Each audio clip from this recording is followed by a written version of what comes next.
وہ اس بات کا احساس نہیں کرتے کہ اس سے ملک میں انفلیشن ہوگا یا اس سے ملک کے اندر جو مہنگائی میں اضافہ ہو جائے گا۔ جیسا کہ ریسنٹلی میں نے اپنے ایک بلاگ میں لکھا تھا کہ یہ جو اکانومی ہے یہ ایک جسم کی مانند ہوتی ہے، اور اس کے اندر جو زر سرکولیٹ کرتا ہے وہ اس کو بلڈ آف دی اکانومی کہتے ہیں، یہ اکانومی کا بلڈ۔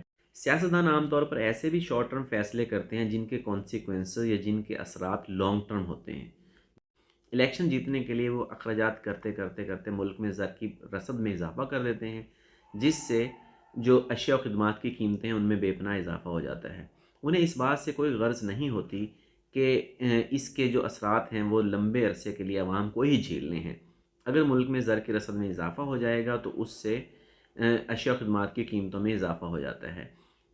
کسی بھی ملک کے مرکزی بینک کو خود مختار بنانے کے حق میں جو لوگ ہوتے ہیں ان کی طرف سے سب سے بڑا آرگیومنٹ جو کسی حد تک ویلڈ بھی ہے وہ یہ ہے کہ یہ ملک میں افراط زر میں کمی کا باعث بنتے ہیں۔ تو اسٹیٹ بینک آف پاکستان کی خود مختاری کے مخالفت میں جو دلائل ہیں ان میں سب سے بڑی دلیل یہ ہے کہ جو اس کے گورنر ہیں یا اس کے جو بورڈ آف ڈائریکٹرز ہیں وہ کسی کو جواب دہ نہیں ہوتے، جس طرح کے وزیر اعظم جواب دہ ہوتے ہیں، جس طرح کابینہ جواب دہ ہوتی ہے عوام کو، یا اراکین اسمبلی جواب دہ ہوتے ہیں۔ اس طرح کیونکہ یہ خود جواب دہ نہیں ہوتے، اس لیے اس بات کا خدشہ ہو سکتا ہے کہ یہ ایسے فیصلے کریں جو کہ ذاتی نوعیت کے ہوں، ذاتی مفادات کے تحت ہوں، اور جو اجتماعی یا قومی مفاد کے خلاف ہوں۔ دوسری بڑی دلیل اس کی خود مختاری کی مخالفت میں وہ یہ ہے کہ اس سے جو مانیٹری پالیسی ہے اور جو فسکل پالیسی ہے ان میں ایک رابطہ ختم ہو جائے گا، ان میں کوارڈینیشن ختم ہو جائے گا، جس سے معاشی ترقی کے اہداف کا حصول جو ہے وہ اور بھی دور ہو جائے گا۔ اس کی مخالفت میں تیسری دلیل ان کے پاس یہ ہے کیونکہ مانیٹری پالیسی ملک میں تقریباً ہر کسی کو امپیکٹ کرتی ہے، ہر فرد کو امپیکٹ کرتی ہے، ہر فرد پر اس کا اثر ہوتا ہے، تو اس لیے ایسا بندہ لگایا جائے، ایسا اس کا جو رسپانسبل ہو یا اس کا اختیار ایسے لوگوں کے پاس ہو جو کہ عوام میں سے ہوں، جو عوام کو جواب دہ ہوں۔ اور آرگیومنٹ یہ ہے اسٹیٹ بینک آف پاکستان کی خود مختاری کے مخالفت میں کہ کیونکہ ہمارے زیادہ تر جو گورنرز ہیں اسٹیٹ بینک کے یا بورڈ آف ڈائریکٹرز ہیں وہ امپورٹڈ ہوتے ہیں، ان کو ملک کے جو گراؤنڈ ریئلٹی جسے کہتے ہیں زمینی حقائق ہیں ان کا پتہ ہی نہیں ہوتا، اور اس کا تو سیدھا سادہ حل یہ ہے کہ ہمارے ملک کے اندر بہت سے اچھے مانیٹری اکانومسٹ موجود ہیں، ہمارے ملک میں بہت اچھے معاشیات دان موجود ہیں، تو یہ ضروری نہیں ہے کہ ہم پالیسی کے لیے وہاں سے امپورٹڈ جو گورنر ہے وہی لگائیں۔ ایک اس کی مخالفت میں دلیل یہ آتی ہے کہ یہ کیونکہ یہ آئی ایم ایف کے دباؤ پہ کیا جا رہا ہے تو اس سے ہمارا جو ملک ہے، جو ہماری معاشیات ہے وہ آئی ایم ایف کے کنٹرول میں چلی جائے گی۔ یہ تو ہم نے دیکھ لیا کہ اسٹیٹ بینک آف پاکستان کی خود مختاری کے حق میں کون سے دلائل ہیں اور اس کی مخالفت میں کون سے دلائل ہیں۔ اگر اس پہ میں ذاتی نوعیت کا تبصرہ کروں تو میرے خیال میں جو اس کی حق میں دلائل ہیں اور وہ زیادہ ہیں۔ یہ کویشچن اہم ہے کہ میں ایز این اکانومسٹ اس کو کیوں سپورٹ کر رہا ہوں۔ ایکچولی جتنے بھی ترقی یافتہ ملک ہیں، جیسے میں نے کہا کہ سب کے جو سینٹرل بینکس ہیں یا جو ان کے مرکزی بینک ہیں وہ تقریباً خود اختیار ہیں، خود مختار ہیں۔ ان میں جیسے دنیا میں جو سب سے زیادہ خود اختیار بینک ہے وہ یورپین سینٹرل بینک ہے، دوسرے نمبر پہ جو امریکہ کا فیڈرل ریزرو بینک ہے۔ یہ آرگیومنٹ ہے کہ اس سے state bank of Pakistan amendment بل سے پاکستان کی معاشی خود مختاری پر کوئی سمجھوتا ہو جائے گا، یا ہمارا مرکزی بینک آئی ایم ایف کے کنٹرول میں چلا جائے گا، یا ہماری معاشی پالیسیاں آئی ایم ایف بنانے لگ جائے گا، تو میرے خیال میں یہ سب بے بنیاد باتیں ہیں۔ دنیا میں جتنے بھی ترقی یافتہ ممالک ہیں انہوں نے مستقل بنیادوں پر معاشی مقاصد کے حصول کے لیے اپنے مرکزی بینکوں کو مکمل طور پر خود مختار کرنے کی طرف ہی قدم اٹھائے ہیں۔ جو ہسٹوریکل جو ایویڈنس ہے، یعنی جو تاریخی شواہد ہیں، ان کی بنیاد پر بھی ہم کہہ سکتے ہیں کہ دنیا میں جتنے بڑے بڑے بینکس ہیں وہ سب کے سب خود مختار ہیں۔ مثال کے طور پر جو یونائٹڈ اسٹیٹس کا امریکہ کا جو فیڈرل بینک ہے، فیڈرل ریزرو جسے کہتے ہیں، وہ تقریباً مکمل طور پر خود مختار ہے۔ اس کے جو بورڈ آف گورنرز ہیں وہ 1-2 سال کے لیے نہیں بلکہ 14 سال کی ٹرم کے لیے سلیکٹ کیے جاتے ہیں۔ وہاں کی کانگریس یا وہاں کا پریزیڈنٹ یا وہ ان کو نکال نہیں سکتا۔ 14 سال وہ اپنی ٹرم پوری کرنے کا اختیار ان کے پاس ہوتا ہے۔ اس کے علاوہ جو دنیا میں دوسرا بڑا بینک ہے وہ یورپین سینٹرل بینک ہے، جس کا جو حجم ہے یا جس کا جو لیول ہے وہ امریکن بینک کے برابر ہے، امریکن بینک امریکن پاپولیشن کے برابر ان کی پاپولیشن ہے یورپین یونین کی. تو وہ دنیا میں سب سے زیادہ خود مختار بینک ہے جو یورپین سینٹرل بینک ہے. اس کے علاوہ جو بڑے بڑے بینکس ہیں، بینک آف انگلینڈ ہے، بینک آف جاپان ہے، اس کے علاوہ بینک آف نیوزی لینڈ ہے، بینک آف سویڈن ہیں، یہ سب کے سب تقریباً خود مختار بینکس ہیں. تو پاکستان کے اس مرکزی بینک کو خود مختار ہونے سے کسی قسم کی کوئی میرے خیال میں بڑی مصیبت یا بڑا مسئلہ نہیں پیش آئے گا. اور اس کا جو فائدہ ہے وہ میں آج کی اس ویڈیو میں بتانے والا ہوں کہ اس کا فائدہ اس کی قیمت سے کہیں زیادہ ہونے والا ہے. پاکستان کی اکنامک سچویشن کو اس پہ کافی زیادہ فائدہ ہونے والا ہے. اسٹیٹ بینک آف پاکستان کی اٹانومی کے حوالے سے یہاں میں بہت کلیئرٹی کے ساتھ کہہ سکتا ہوں کہ اس کا مقصد قطعاً یہ نہیں ہے کہ اب state bank of Pakistan I M F کے یا کسی اور کے دباؤ میں چلا گیا ہے یا ان کے کنٹرول میں چلا گیا ہے. یہ پروپیگنڈا ایک اکانومسٹ کی نظر میں یوں کہہ لیں کہ فضول ہے.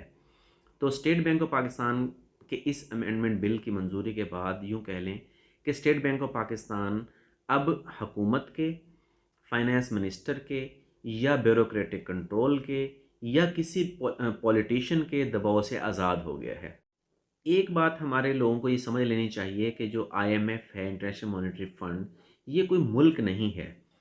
آئی ایم ایف ایک ایڈوائزری بورڈ ہے. آئی ایم ایف ایک ادارہ ہے جو ایسے ملکوں کو معاشی پالیسیاں بنا کے دیتا ہے یا ایسے ملکوں کو معاشی گائیڈ لائن فراہم کرتا ہے جہاں کے عوام اچھے اکانومسٹ پروڈیوس نہ کر رہے ہوں، جہاں کے اپنے جو اکانومسٹ ہیں وہ اس بات سے ہاتھ اٹھا دیں یا ہاتھ کھڑے کر دیں کہ ہم اس کی پالیسی پر یہاں کی پالیسی نہیں بنا سکتے، یا حکومت اپنے معاشیات دانوں کو اس قابل مت سمجھے کہ وہ ہماری وہ اچھی پالیسیاں بنا سکتے ہیں. تو نتیجے کے طور پر آئی ایم ایف سے مدد لی جاتی ہے. اگر ہم سن سکیں تو آئی ایم ایف کی ساری باتیں بالکل غلط نہیں ہوتی. اب کیونکہ آئی ایم ایف نے ہمارے ملک میں الیکشن نہیں لڑنا تو اس لیے وہ پولیٹیکل بزنس سائیکل والی تھیوری کو فالو نہیں کرتے. وہ الیکشن کے قریب بے تحاشا اخراجات کر کے ملک کے اندر افراد زر کرنے کے حق میں نہیں ہیں. وہ ملک کو ایک لمبے عرصے کی ایسی پالیسی کی طرف گامزن کرنا چاہتے ہیں یا ان کا ایم یہ ہوتا ہے کہ ان کو ایسے لمبے عرصے کی پالیسی پہ گامزن کیا جائے جس سے معاشی استحکام کا حصول ممکن ہو. تو کلیئرٹی کے ساتھ کہہ دینی چاہیے کہ آئی ایم ایف کو ہمیں بہت زیادہ ویلن نہیں سمجھنا چاہیے. آئی ایم ایف ہماری ہیلپ کرتا ہے، آئی ایم ایف ہمیں پالیسی بنانے میں ہیلپ آؤٹ کرتا ہے. آئی ایم ایف بہت ساری باتیں ایسی کہتے ہیں جو کہ ہونی ہی چاہیے. مثال کے طور پر انڈر گراؤنڈ اکانومی ختم ہونی چاہیے، لوگوں کو ٹیکس دینا چاہیے، بے تحاشا قرضے نہیں لینے چاہیے. اب یہ الگ بات ہے کہ بہت سارے ملکوں میں آئی ایم ایف کا پروگرام کامیاب نہیں ہوا، ہمارے طرف بھی کامیاب نہیں ہوگا، تو ہمارے پاس الٹرنیٹو بھی کوئی نہیں ہے. اسٹیٹ بینک امینڈمنٹ بل کی منظوری کے بعد جب پریزیڈنٹ اس پہ سائن کر دیں گے تو اسٹیٹ بینک آف پاکستان کے جو گولز ہیں یا جو اسٹیٹ بینک آف پاکستان کے معاشی اہداف ہیں وہ بہت حد تک کلیئر ہو چکے ہیں. اسٹیٹ بینک آف پاکستان کے اب دو میجر آبجیکٹیو ہیں. ایک تو یہ کہ اس نے پرائس اسٹیبلٹی پہ کام کرنا ہے، یعنی ملک میں نہ تو افراط زر ہونے پائے اور نہ ہی تفریط زر ہو. اسٹیٹ بینک آف پاکستان کے لیے جس حد تک افراط زر خطرناک ہے اسی حد تک تفریط زر بھی خطرناک ہے. یعنی اگر قیمتوں میں اضافہ صارفین کو نقصان پہنچاتا ہے، اشیاء خدمات کی قیمتوں میں کمی آجرین کو یا پروڈیوسرز کو بہت نقصان پہنچاتی ہے. اس لیے اسٹیٹ بینک آف پاکستان کا جو مرکزی آبجیکٹیو ہے یا مرکزی ہدف ہے وہ پرائس اسٹیبلٹی ہے. دوسرا ہدف اس کا فائنینشیل اسٹیبلٹی ہے. فائنینشیل اسٹیبلٹی کے مقصد کو وہ اچیو کرتا ہے یا آئندہ زیادہ کلیئرٹی کے ساتھ کرے گا، وہ ہے ایکسچینج ریٹ کی پالیسی. ایکسچینج ریٹ کی پالیسی کے through State bank of Pakistan اس بات کو میک شور کرے گا کہ نہ تو ڈالر کی قیمت بڑھنے پائے اور نہ ہی روپیہ اس کے مقابلے میں ڈی ویلیو ہو یا اس کی قدر میں کمی ہو. تو یوں کہہ لیں کہ اسٹیٹ بینک آف پاکستان اب کسی بھی قسم کے بیرونی دباؤ سے الگ ہو کر کام کر سکے گا. تو اسٹیٹ بینک آف پاکستان کے آبجیکٹیوز میں اب بے پناہ کلیئرٹی آ گئی ہے. جیسا کہ ہم نے کہا کہ اسٹیٹ بینک آف پاکستان کے اس بل کی منظوری کے بعد اسٹیٹ بینک آف پاکستان کو ایبسولوٹ پاور مل گئی ہے یا اس کو کلی اختیارات مل گئے ہیں. تو کلی اختیارات کو وہ فائنینشیل اسٹیبلٹی کے لیے، پرائس اسٹیبلٹی کے لیے اور ایکسچینج ریٹ کی پالیسی یعنی ڈالر کے مقابلے میں روپے کی قدر میں استحکام کے لیے وہ استعمال کرے گا. اس پر کسی قسم کا بیرونی دباؤ نہیں ہوگا، حتیٰ کہ فائنانس منسٹر کا بھی دباؤ نہیں ہوگا، نہ ہی گورنمنٹ کا ہوگا. ہاں، پارلیمنٹ کو سیمی اینولی یا اینولی وہ جواب دہ ہوں گے. اسٹیٹ بینک آف پاکستان کا گورنر جو ہیں وہ پرائم منسٹر کو اور صدر مملکت کو اپنی رپورٹ پیش کریں گے. مگر وہ ان سے کسی قسم کی ڈکٹیشن لینے کے پابند نہیں ہوں گے۔ ایک ادنا سا معاشیہ دان ہونے کے نتیجے کے طور پہ میں کہہ سکتا ہوں کہ اسٹیٹ بینک آف پاکستان کو خود مختاری ملنے سے ایک تو اس کے لانگ ٹرم آبجیکٹیوز سیٹ ہو سکیں گے، مانیٹری پالیسی کے مقاصد کا حصول آسان ہو جائے گا، حکومت کی طرف سے انٹرفیرنس ختم ہونے کے بعد جو حکومتی غیر ضروری فرمائشی پروگرام ہے وہ ختم ہو جائے گا، کہ اب کلیئرٹی آ جائے گی۔ ایک جو معاشی مقصد ہے اس کے اوپر اسٹیٹ بینک کام کرے گا اور ایک معاشی مقصد پر فائنانس منسٹر یا فسکل پالیسی کام کرے گی، یعنی فائنانس منسٹر کے ذمہ ملک کی جو معاشی پالیسی ہے یا جو ملک کی فسکل پالیسی ہے اس کو ترتیب دینا ہوگا۔ جیسے ہم نے پہلے والا جو آرگیومنٹ تھا اس کو رد کیا ہے کہ ہماری جو اکنامک سوورنٹی ہے اس پہ کسی قسم کا کوشچن مارک نہیں ہے اس میں، بلکہ ہمیں یہ دیکھنا ہے، البتہ اس بارے میں ہمیں غور و خوض کرنا ہے کہ کرائسس کے دنوں میں اسٹیٹ بینک کیسا بیہیو کرے گا۔ کرائسس جیسے ہم نے ریسنٹلی ایک کرائسس فیس کیا ہے کووڈ-19 کا، تو کووڈ-19 کے کرائسس میں جیسے گورنمنٹ آف پاکستان نے 12,000 روپے، یعنی اس کو ہم کہتے ہیں کہ یہ فسکل پالیسی کی ایکسپینشن تھی، یعنی جب گورنمنٹ نے دیکھا کہ مجموعی طلب میں کمی ہو رہی ہے تو گورنمنٹ نے لوگوں کی طلب میں اضافہ کرنے کے لیے اپنی طرف سے 12,000 روپے کا پیکیج دے دیا تھا مستحق خاندانوں میں۔ اب یہاں پر کویشچن صرف اور صرف اتنا ہے کہ اسٹیٹ بینک آف پاکستان کا اگر ایسا کوئی کرائسس دوبارہ ہوتا ہے تو اس میں گورنمنٹ کے ساتھ رویہ کیسا ہوگا۔ جس طرح اسٹیٹ بینک آف پاکستان اپنے مقاصد کے حصول میں اب کلیئر ہو گیا ہے، اس طرح ہمیں حکومت کو بھی چاہیے کہ دو چیزوں پر خاص طور پر نظر رکھے۔ ایک تو ٹرائی یہ کی جائے کہ اسٹیٹ بینک آف پاکستان کا گورنر یا اسٹیٹ بینک آف پاکستان کے بورڈ آف ڈائریکٹرز اور اس کی مینیجنگ ڈائریکٹر باڈی میں پاکستان سے ایسے اکانومسٹ کو اپوائنٹ کیا جائے جو کہ تجربہ رکھتے ہیں مانیٹری پالیسی کو کنڈکٹ کرنے کا، اور مانیٹری پالیسی کو سمجھتے ہیں۔ مانیٹری پالیسی یعنی امپورٹ کرنے کی بجائے گورنرز کو پاکستان سے گورنرز اپوائنٹ کیے جائیں۔ دوسرا تو مجھے ذاتی طور پہ ایسا محسوس ہوتا ہے کہ یہ پاکستان کے لیے بلا شبہ ایک اچھی خبر ہے کہ اسٹیٹ بینک آف پاکستان کو ایک ریزنیبل حد تک خود مختاری مل گئی ہے۔ اچھی خبریں بھی آنا شروع ہو گئی ہیں اکانومی سے، ڈالر کی رسد میں اضافہ ہوگا انشاءاللہ آنے والے دنوں میں، جس سے ڈالر کی قیمت بھی کم ہونا شروع ہو جائے گی۔ چلغوزے کی قیمت کم ہو گئی ہے تو ڈالر کی قیمت بھی کم ہوگی اگر ڈالر کی طلب میں ہم کمی کر دیں۔ اس کے علاوہ اسٹیٹ بینک آف پاکستان خود اختیار ہو گیا ہے، اب اس کے گولز کلیئر ہو جائیں گے، پرائس سٹیبلٹی اور فائنینشیل سٹیبلٹی اس کا واضح ٹارگٹ بن جائے گا، تو یہ ایک اچھی خوشائند خبر ہے۔ ایویڈنس یہی شو کرتا ہے کہ جن جن ملکوں کے مرکزی بینکوں کو خود اختیاری ملی ہے وہاں پر جو معاشی حالات ہیں ان میں کافی بہتری آئی ہے۔